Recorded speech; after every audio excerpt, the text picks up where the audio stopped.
Video will teach you how to log on to Clever. The reason why we want you to log on through Clever is to save yourself time so you don't have to enter your username and password every time you log on.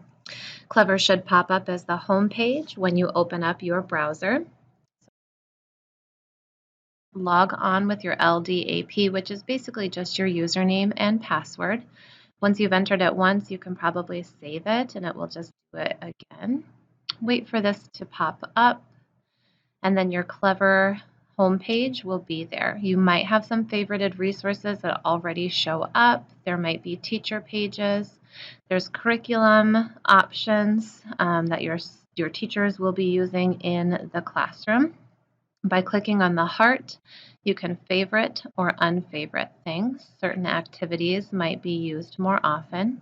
The two we want to make sure we favorite are Canvas and Office 365. So make sure you click those hearts, and then they should show up on your favorite resources at the very top of your page. Clicking to Canvas will get you straight to your Canvas course. Clicking Office 365 will give you all the Office tools. We really want to focus on being able to check our email through that Office 365 tool.